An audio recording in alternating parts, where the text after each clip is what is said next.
record on. Okay. Okay. All right.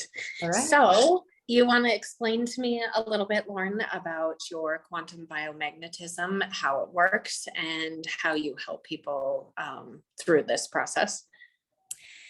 Yeah. So, okay. First of all, biomagnetism.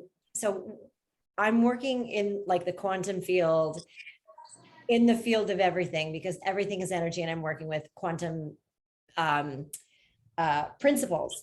And so when somebody comes to me, I will work with them in long distance, because I can transcend anywhere in the field and quantum entangle once we, establish that. And I work through a diagram. So there's only one Kelley with your birth date and your location and your full name. So I put on the diagram those specifics that ties you into the diagram. Then I input into the field of intention that we're going to be impacting you via the diagram, via your number in the field, your like location tag. So I'm impacting you for a much longer period than if you came into like my office and I put magnets on the specific points that that your body requires. So I can put it on the diagram, and then we can work from there and work in quantum entanglement. So how we start is I ask if I can quantum entangle with your body's biofield, so that we can ask your body through kinesiology, and I do the ring and ring technique. So through kinesiology, we dial straight into your body and ask your body what its true cause of illness is, or true cause of ailment, true cause of symptomology, etc.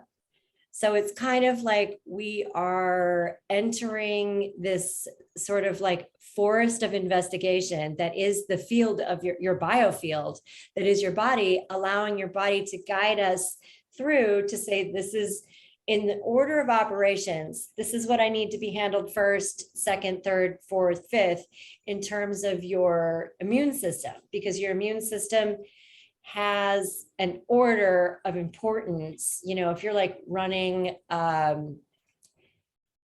don't know, any sort of operation, right? Like all of now we're in like the microbial level, we're in like a tinier level. They all have order of operation, whether they're working molecularly, cellularly, tissue-wise, organ-wise cooperation, or system-wise cooperation. So we figure out at what level is the energetic of the ailment present, and where does the body want to attend to it and shift and change it. And then we program into, sorry, there's a garbage truck. Okay. Today's garbage day.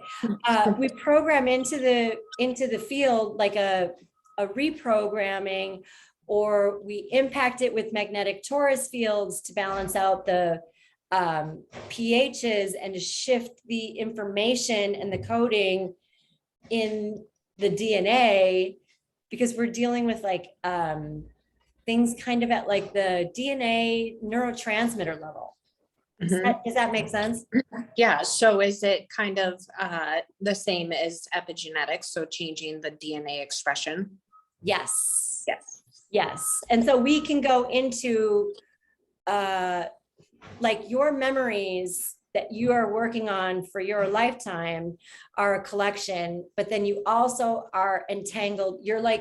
You have memories of your ancestors as well. So if you have migraines, for example, as your symptom, and your body could take us to the organization of it's playing out memory from an ancestor. So then we go into that ancestral area of the DNA but we work on it through shifting and changing and reprogramming emotions. I'm tapping on the top of my head in terms of, these points. Do you know about these points here? And then you go here. And so it's what is it called? I forgot. Is it the EFT tapping? Or it's kind of like EFT, but it's more like you're inputting. It's like inputting into it's like a acupressure points, and then you're inputting into your biocomputer new information and like solidifying it. Like, I kind of think about it like, so you have like these tracks in your brain, and I know I'm just going to personify it and like cartoon it just so we can, metaphor it.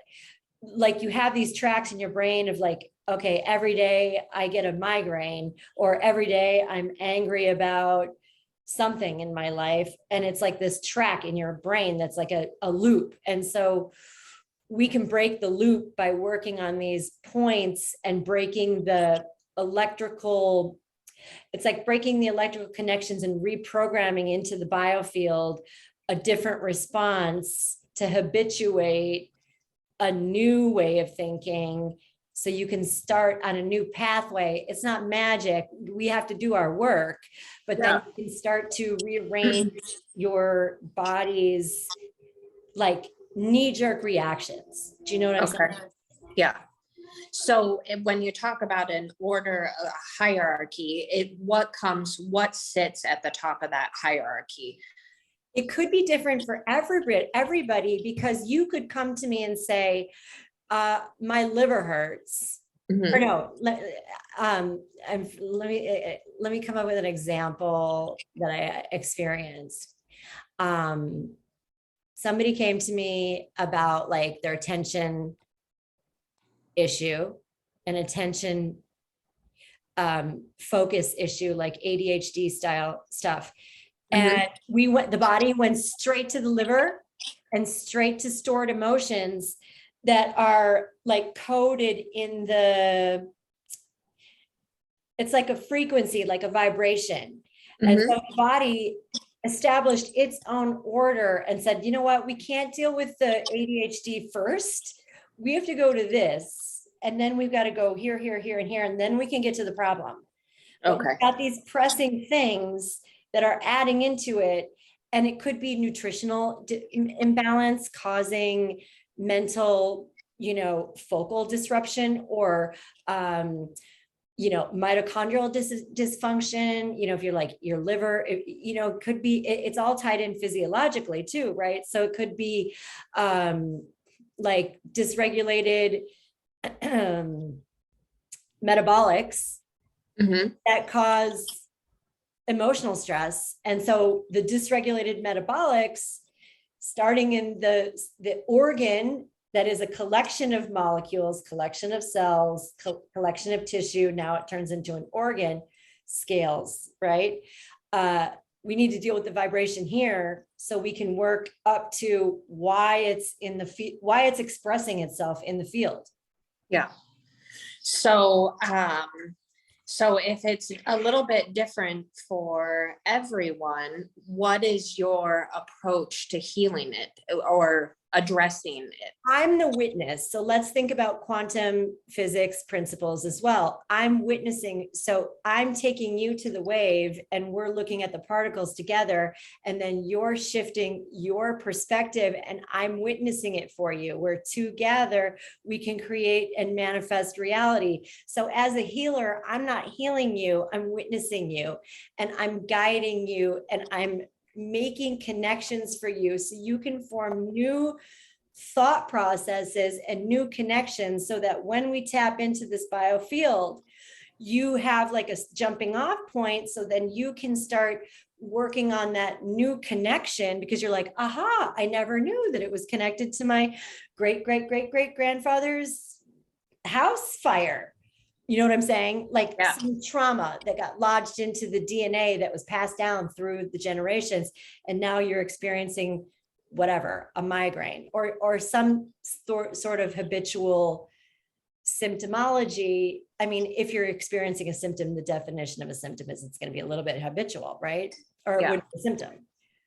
So when you do this and you tap into the person and you ask where the symptoms coming from, how do you receive the feedback? Does it come to you, or I'm does it? quantum entangling as the surrogate. I'm quantum entangling as a surrogate kinesiology. So I'm doing kinesiology as if I was your body.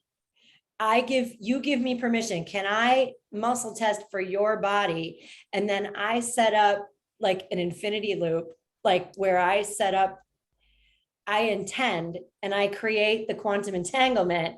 And then I wait until I get a yes. So instead of me being Lauren, now I'm Kelley. And I'm like, oh, okay. So like I'm in your field now. And so now we can talk to your body. Let's ask your body the question. What's the true cause of migraines?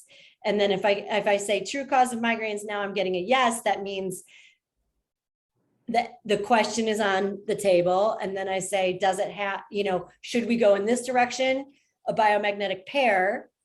Should we go in this direction? Emotional? Should we go in this direction? Something connected to the ancestral lineage, like an inherited memory? Which direction does your body want to start with to start unraveling why this is occurring in your field? Okay. And why your biofield is expressing what it's expressing. And then, how we can transmute our perspective to create healing. So in the event of, say, it was the liver that was causing the problems, what do you as the practitioner recommend to the client to deal with their liver? Nothing. I ask the body what it wants. So now I say, oh, okay, what do you want? True cause of liver dysfunction. What do you need? And it says, oh, there's a biomagnetic pair. Let's say it doesn't have a biomagnetic pair. Yes. Does it have a biomagnetic pair? No. But let's say it says yes. Okay. So does it have a biomagnetic pair? Yes. Now I'm going into trying to figure out which biomagnetic pair. And I have a list of like anatomical. Now we're going into the anatomy. Or I can say,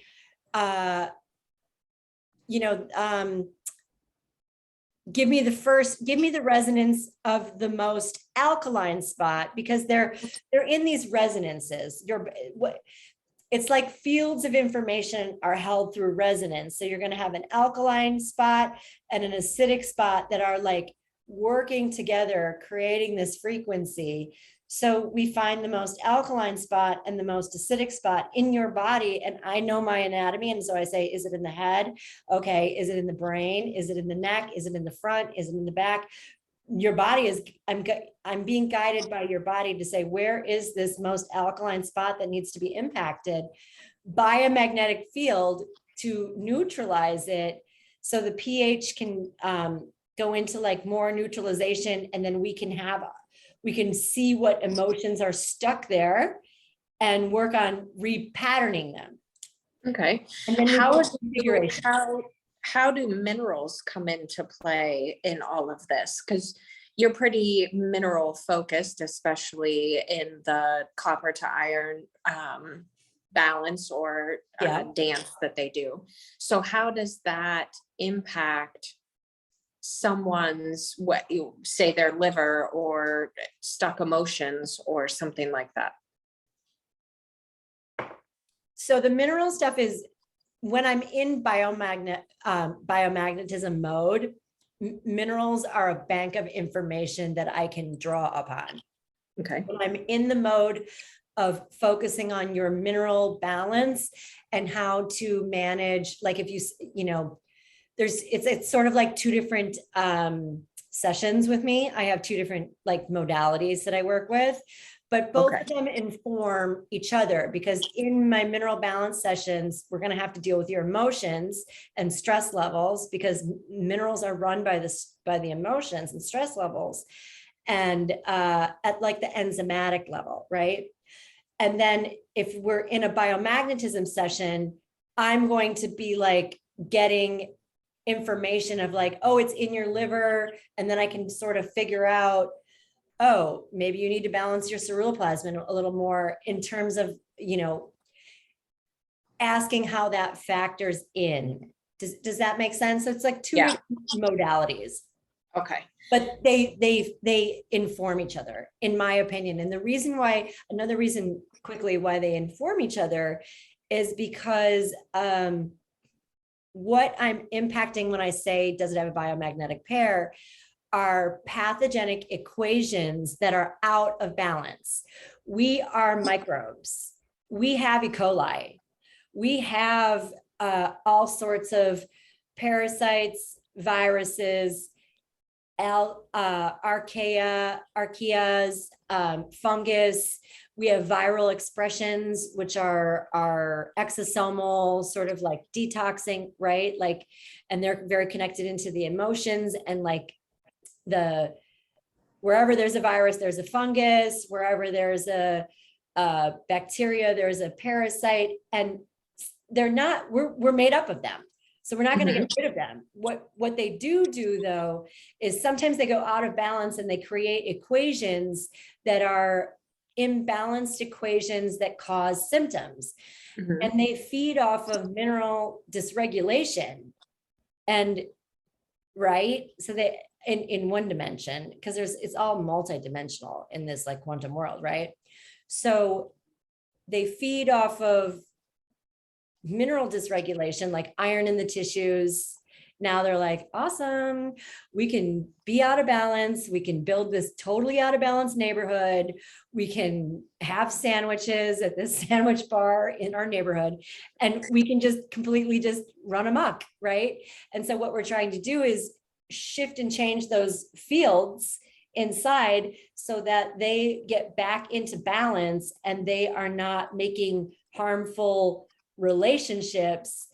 And in turn, your body starts making like balanced relationships. But this is on all levels: emotional, spiritual, physical, mental. Yeah. And then I know you're a big proponent of the ketogenic diet and metabolic health. So how does that come into play in all of this as well? Well, I would say that I look at like a ketogenic lifestyle as the acquiring of energy, higher levels of energy that your immune system is going to be running on. And so you have energy to, when these equations inside of you start to get a little off balance, like imagine it like a garden, and or like some sort of backyard, and you've got like an apple tree and a garden and like a whole system, right? And there's earthworms and bugs and everything's working towards this system. That's what's going on in your immune system. Let's say that's your immune system. Either something weird's going to happen and you're going to get fungus in your garden, and you're like, oh, this wasn't part of the plan. This wasn't part of my, like what's going on because of the health of the garden, right? So so when you go into ketosis and you're in higher levels of mitochondrial energy, you have like the farmer power to like man your garden of immunity, right? And you can basically work towards reversing some of those equations that aren't the best equations, and or stop them from happening. Yeah. Do you think it has the ability to reverse things like a trauma response or blocked energy in places? I actually do, because when I was learning ketosis and when I was burning through like my stored fat, my stored toxins, when I was like, releasing that water out of my cells, then I had to like remineralize. I had a moment where I was perceiving it, where I saw all these memories that were like misconceptions, not memories. They were almost like misconceptions, like pain and suffering kind of, or like things that would like hold you in, like when your brain is inflamed and you think like, like, and you can't really think right? Yeah. All of those ways, it was like almost like they were like kind of like smoking, like I could feel the burning, like it was like burning off. And I was like, whoa, I'm like seeing smoke burning, like I'm watching myself transmute old, outdated idea loops Mm-hmm. that I was operating on. Yeah. And then I got like clearer as I could like, my brain got clearer. And then I was like connected into the field of everything. And I was like, oh, I don't necessarily need that set point anymore. And that set point could have been something I experienced, or because I started to animate when I was having this download. It was like a download or like a realization. I sort of put things in metaphors. So I started to like animate, oh, that was like this one time with so and so, or the way that I looked at, like, you know, my self-worth. All sorts of like storylines came up in my mental awareness that were like the metaphors of what I was releasing when I was releasing these toxins. Yeah. As I was like burning them off, you know? Yeah. I think it's pretty fascinating. So coming into ketosis, you know, I was doing it for weight loss and I wanted to be able to exercise and not, you know, be sore all the time and to help my son. But it was about maybe 6 to 8 months in that I realized I was processing my trauma through doing this. I didn't have the words or the medical explanations to be able to understand it. I just knew that there was a shift taking place and it had something to do with being in the state of ketosis.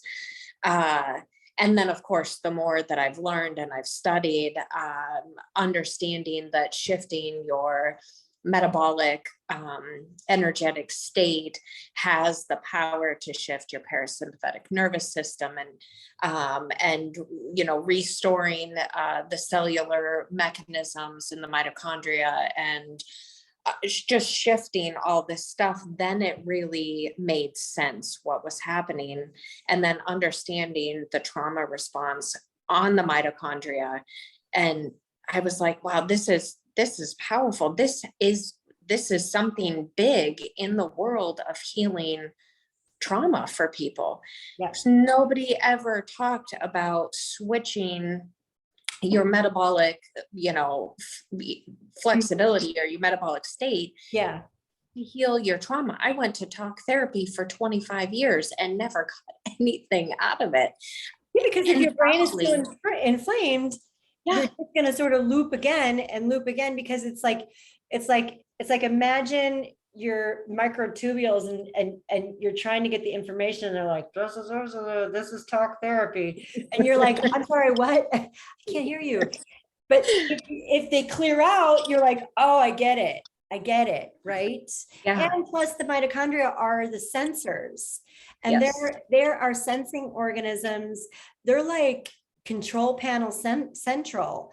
So Yeah. if we give them tools to be optimum at their most robust, they're going to be able to sense new information from the field that is localized, the biofield within, that is the stored memories that you have that make up your sort of like perception of reality.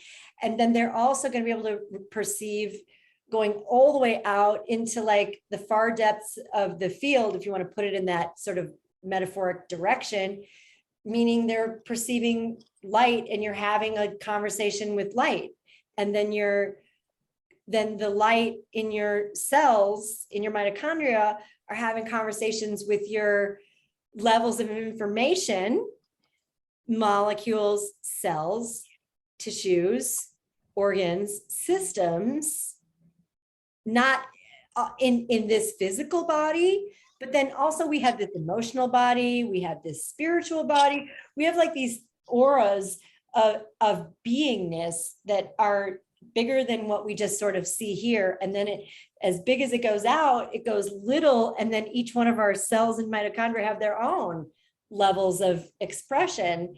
So I think that you're really onto something. And I was noticing it for myself as well, that when I was working with circadian balance plus the metabolic state of ketosis and transmuting toxins stored in my cellular memory, and it's also iron stuck in the tissues, that's toxins, it's memories stuck in the tissues, it's like at all those levels, everything. And when you're rearranging and then you're refueling with electrolytes, so reigniting with electric frequency, the electric frequency that's going to connect you to the light that you're balancing with, and you're like on a rhythm, of course it's going to process all those things that you don't, those loops that you were constantly like, oh, every time I'm with so-and-so and so-and-so, I start to act like a jerk.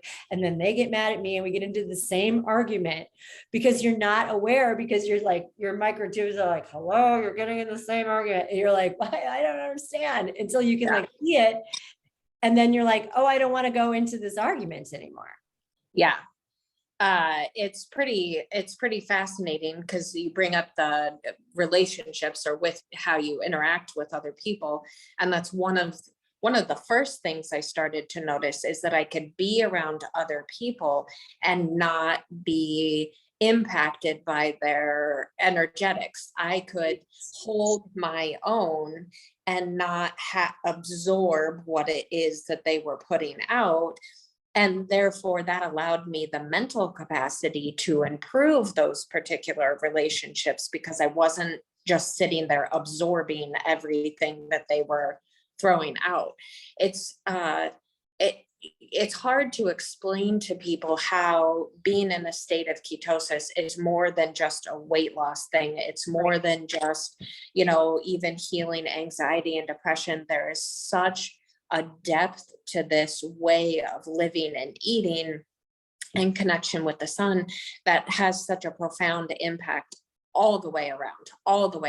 You can't, unless you're speaking with someone else who's done it, it's really hard to explain to them just how much it can change your life. Definitely. And from the mineral perspective, because I study very much so in depth the minerals, and we're talking about the mitochondria run on the relationship of iron and copper to manage oxygen, to turn oxygen into water, to turn it into energy in our bodies. So we're like these liquid crystal lights, and we're creating energy, and we're turning oxygen into water. And you need copper, like on the biochemistry level, you need copper for all of that. But like, if you don't have, it's almost like, as I keep studying parallel the two worlds of like minerals and then quantum biology and like quantum metabolic principles, I'm like, oh, I don't even know what's coming first, the chicken or the egg. Like, you need copper to get into autophagy, but do you need autophagy to create copper? Do you need copper to get into, it's like this, it becomes this feedback loop where it's like you need both of it, and you can't, it's like if you're just doing one half of this feedback loop of like creating sparks, it's like, oh, well, this is unplugged and this is unplugged. It's a full concept. Right. That's how I see it. Yeah, it's pretty fascinating. And it's a feedback loop, the whole entire thing. Yeah, bi-directional. Yes, bi-directional. It's my favorite word. Yeah. But trying to address people with trauma in particular, it's a whole body approach. It's a whole systems approach. It's a whole energetic approach. It's a whole emotional approach. And explaining that the ketogenic diet, or being in a state of ketosis, can help you begin to unravel all of that at the same time and start peeling back those layers so that you can get into the root of it all, instead of running circles around yourself and not figuring out how to make that onion bloom, so to speak, to pull back the layers. Yeah. And when I first got into keto, because I took an entire year and I started, so here's how I did it. I started on the spring equinox, and I really wanted to go the entire elliptic. So instead of it, you know how in keto, if we're following the sun, it's like a 24-hour cycle. So we're on this seasonal cycle that's outside of it. So we start spring equinox, summer solstice, fall equinox, winter solstice, and then back. So I started on the spring equinox, and I was like, I'm just gonna do a little bit of this and see what happens. I'm gonna get up for sunrise. And then I like sandwiches. I'm not trying to do everything. I'm not gonna, rearrange the store all at once here. Everybody calm down. I'm probably going to eat sandwiches, and I was like kind of bargaining with myself. And then a week into it, I was gravitating towards the weirdest shit in my kitchen, where I was like making like duck fat with mayonnaise and tuna and like putting a little bit of seaweed in there. And I was like, well, this is what I want to eat. And I thought that I was going to want to eat sandwiches. And I was like, I don't even know who I am. I don't know what I'm doing. I don't know who's asking for this, but this is the craziest lunch I've ever made.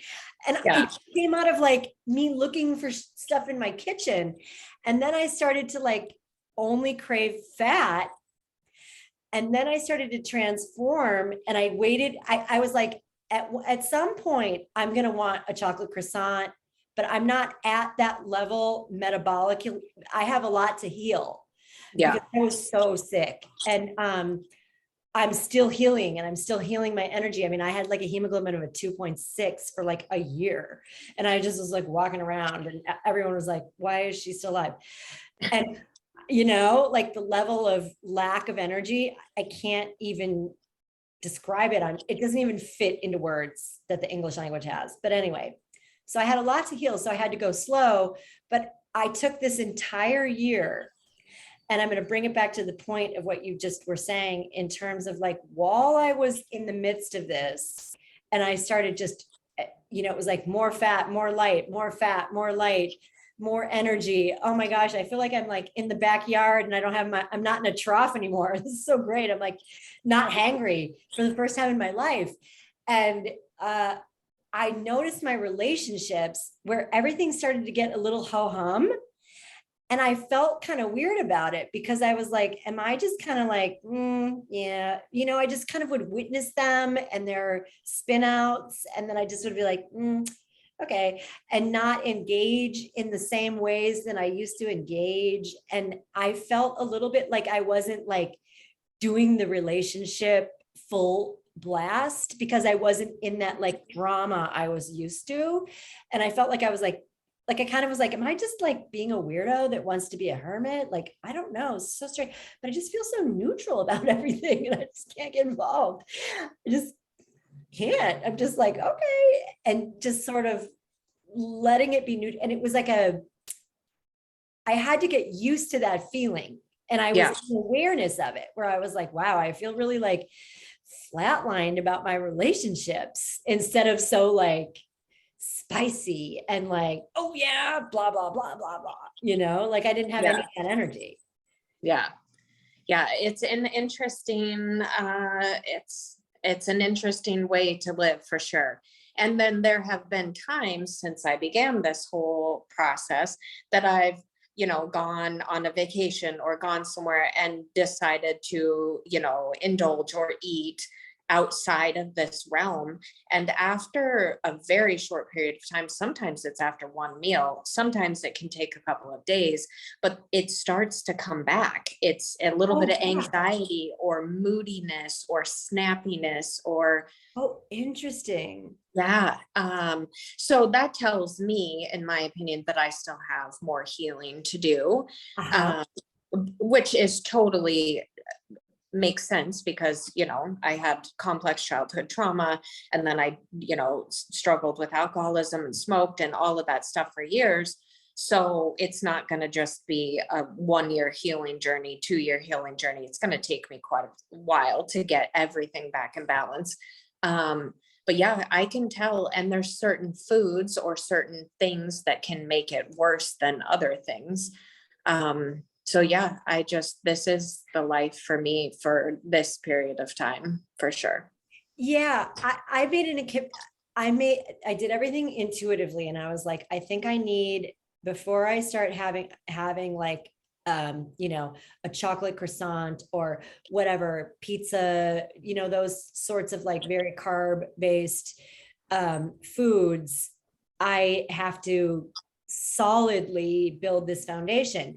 And towards the end of my elliptic, where I started in springtime and then I went all the way around for the season, I started to notice that when I would have a carb meal, because then now I'm like, okay, I can start switching. And I switch at certain times of my cycle. So right before my ovulation, I will let myself have carbs and whatever, and then right before my period for a week, when I'm building a lining, I'll let myself have more carb based foods, and then once my period starts, I go back into like ketosis. But what I was noticing on the daily level is I would have like carbs in my meal and something that would take you out of ketosis, right? And then by the like 5 p.m., I was like, oh my God, I need I have like nail polish breath. And I was in like full acetone, like ketosis, almost like the carbs fueled it. And I was like, what is this? I need a science paper on this, because why are now the carbs fueling this? It feels like it's fueling it, but I guess that's the switching. When you go from, one fuel source, like you're refeeding with carbs, and then you go back into like downshifting in your like Maserati into ketosis. And it's happening like I'm watching it in like a period of like, I don't know, a couple of hours. And I'm like, this is whoa.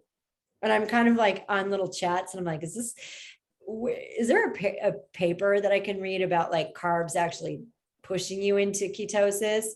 And they're like, no, congratulations, you're metabolically switching. And I was like, yeah. Oh, that's why I waited so long to figure this out. Or, I stayed the course to like get to this place. Yeah. I mean, I don't eat like junk food and stuff like that. I eat fruits in the summertime, or sandwiches every once in a while when I'm in that feeding period. Or I'll eat like lots of maple syrup. I like maple syrup, but not lots. I'm just saying like a serving's worth. Just like according to the season. Yeah. I'm not going to have stone fruit in December. Yeah. Do you do bee pollen at all? Yeah, because then now we're wrapping it into the minerals, because the way that the minerals work and my like dots that I'm connecting is bioavailable copper is in charge of cytochrome C in your mitochondria, making your energy. But you need it to be unlocked by retinol. Retinol is fat, right? From animal tissue fat. And so when you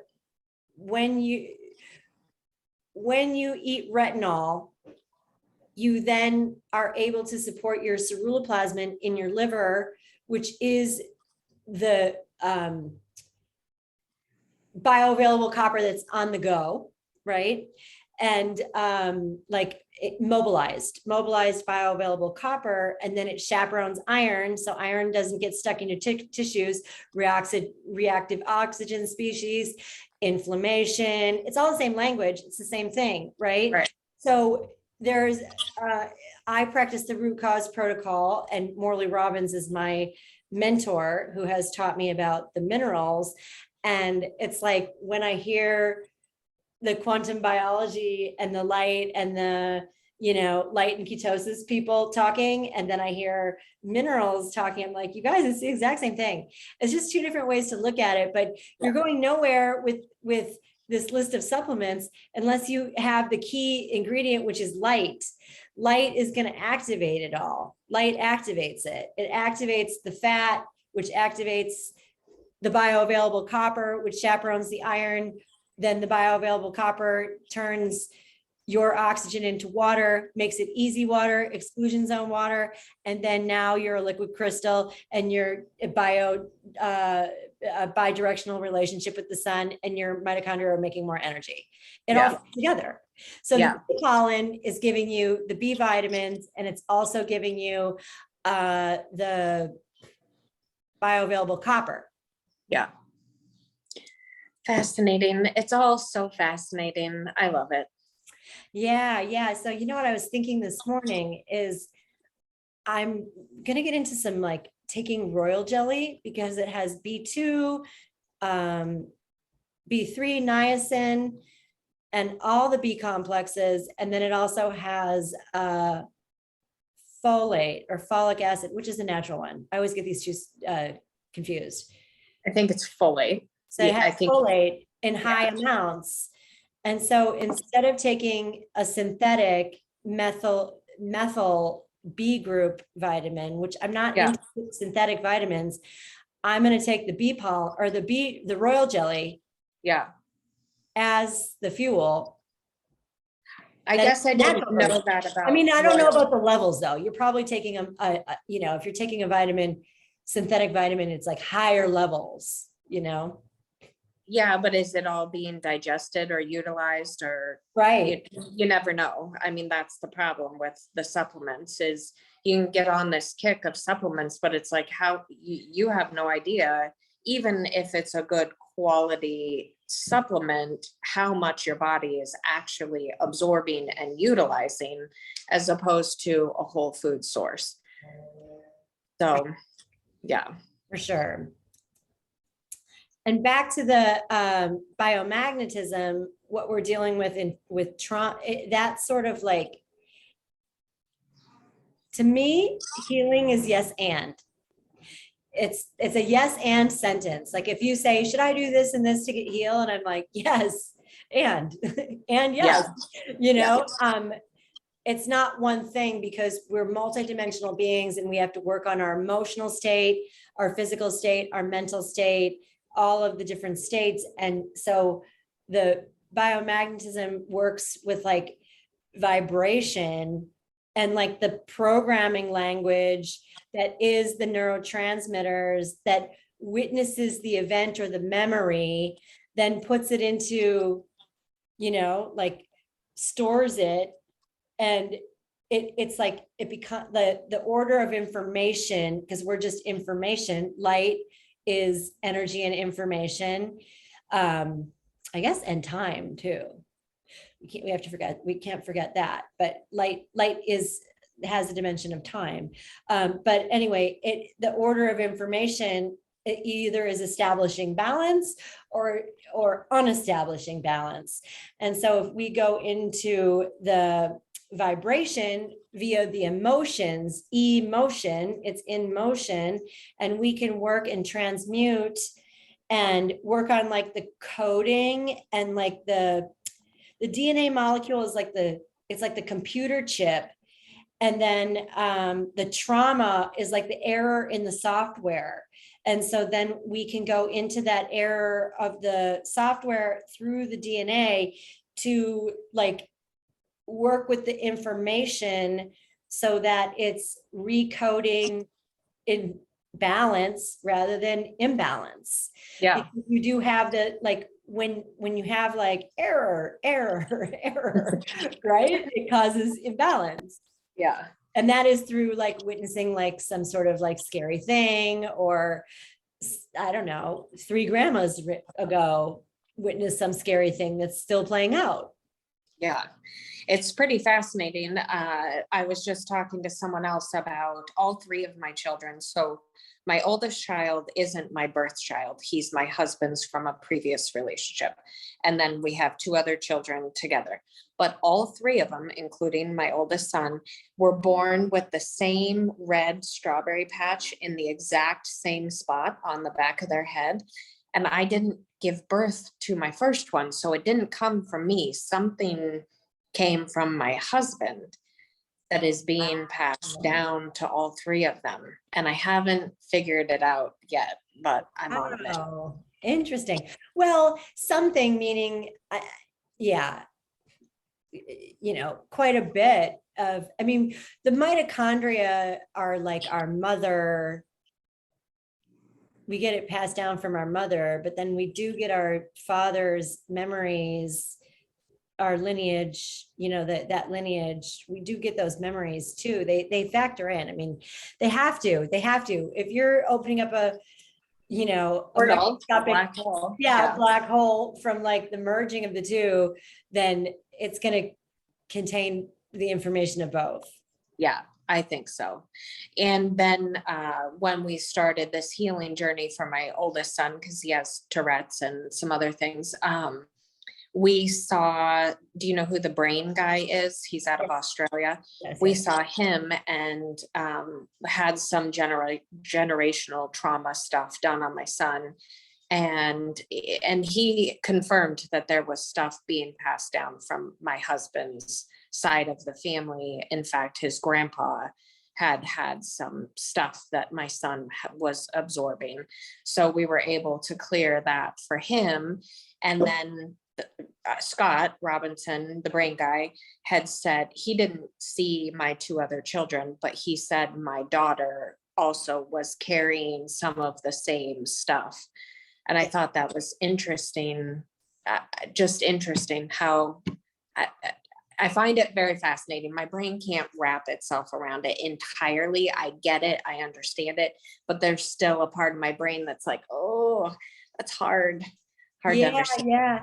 Yeah. But the change is always going to happen in the now. So that we are the apex point of awareness in our lineage, even though we're incarnational beings who are basically like, there's no, if you can look at it from above, you're not really, there's no delineation in terms of like, well, I'm the daughter, you're the mom, and that was grandma. That has nothing to do with me. It's like, no, I'm an incarnational being of all of us. And it's like always the apex point of awareness, which is me. And when I shift for everyone. I shift the whole timeline, all of the reality, tiny little bit, right? And so that, I think, you know, working in modalities where we are aware of our ability to do this, that I think in the future, I feel like kind of me doing biomagnetism is a little bit like, what is that? That's so kooky. But I feel like it's going to be super normal later as we move on into more of our evolution. And we understand like, oh, you know, that trauma that happened to you when you were 6 is playing out in your 50-year-old life in terms of your, you know, your day.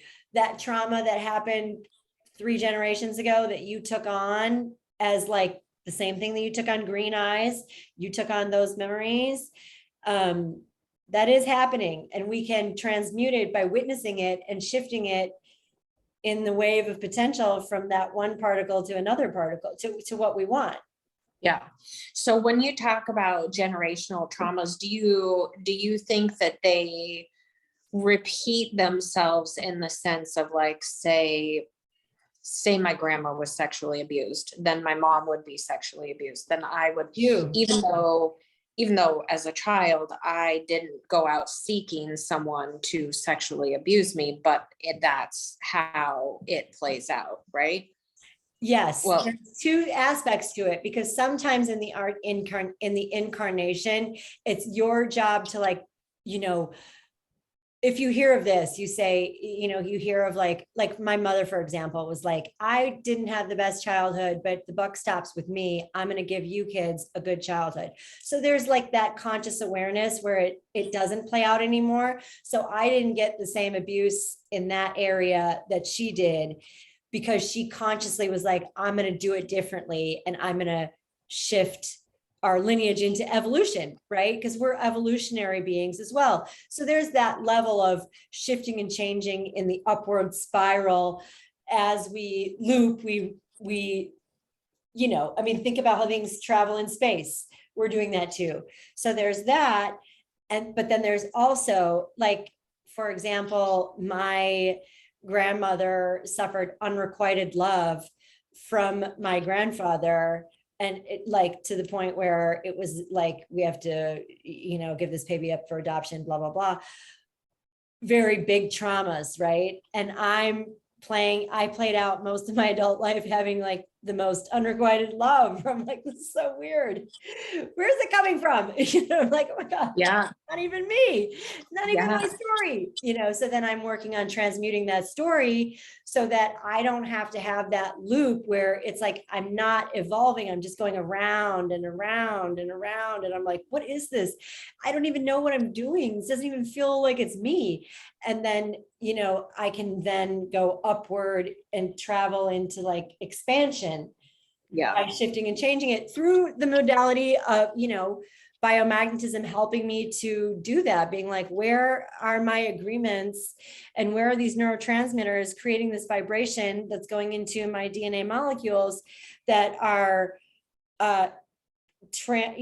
communicating a programming language to my molecules, tissues, frequency, my own electromagnetic frequency. Yeah. So in terms of like your clients who come to see you, do people often get resolution to their issues or symptoms right away? Or is it kind of a continuous, repeating to keep fine tune the issue? Yeah, it depends on the person. And it also, so I look at healing as an onion. You're not like, it's not a one and done. It's not like, oh, here's your magic pill. You're going to be much better from your, the tumor in your esophagus now.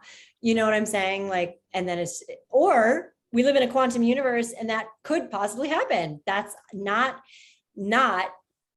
impossible. That is definitely possible in terms of like, when you shift one thing, like if I go to a parallel universe and I forget this, and here's a snapshot of me, and I'm going to go to this parallel universe and I forget this pencil, it's different.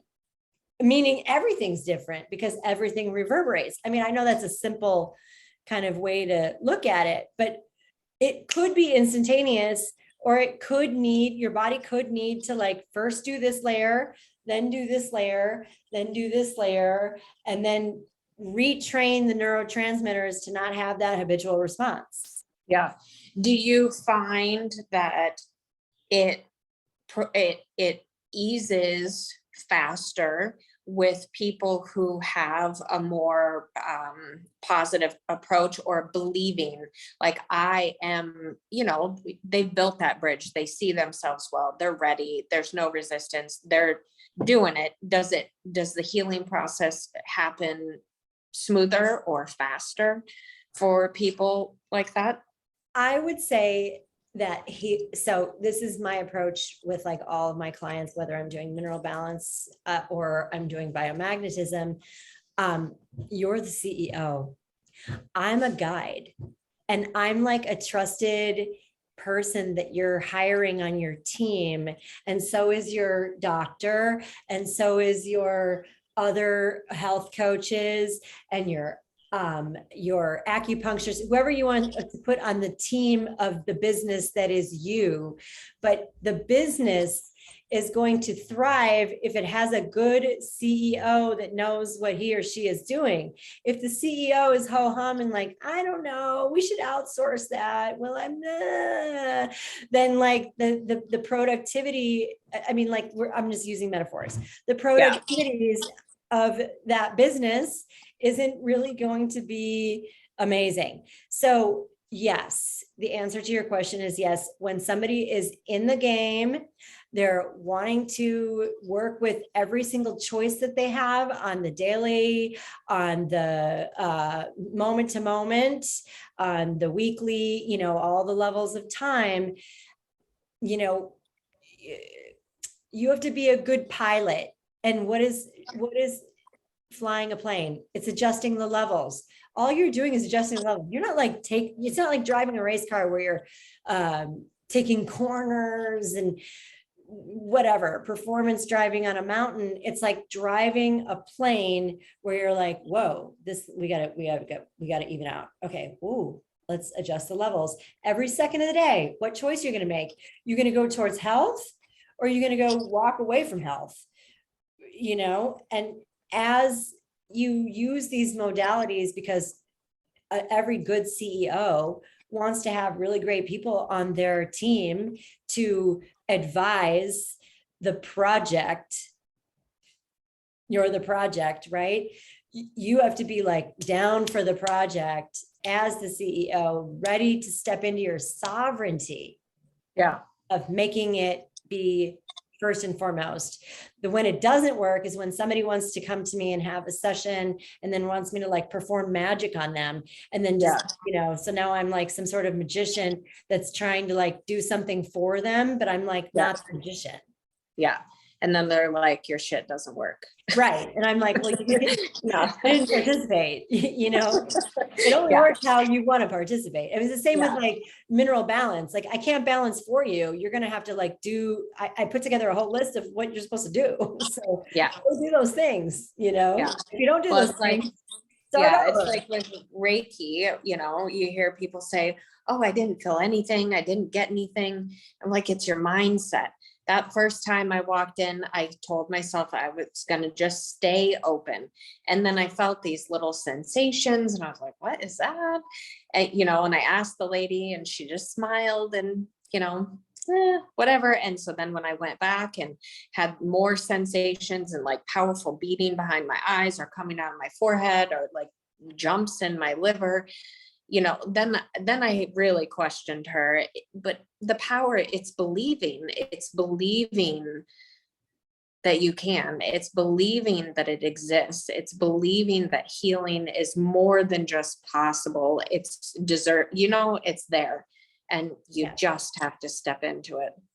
What you were feeling when you were just describing that, she was creating space for you to have those feelings, have those awarenesses, make those connections, and create healing yourself as the CEO. She was creating space for you to do that. She was just like, come sit Indian style with me right here. And I'm just going to create this little magic carpet that you can sit on and you can have those feelings so that you can create your own bridge to wellness, because it's like a bridge advisor. We're building a bridge together.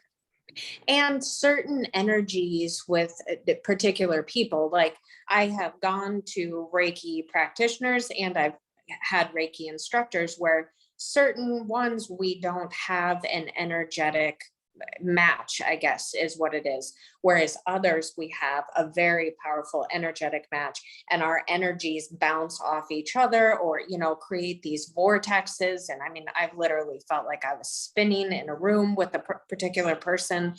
And so not every healer or healing approach out there is going to be the right fit for you. It doesn't mean that it doesn't work or that it's not possible. It's just maybe you and that particular person, your energy frequencies aren't aligning in the way that are needed.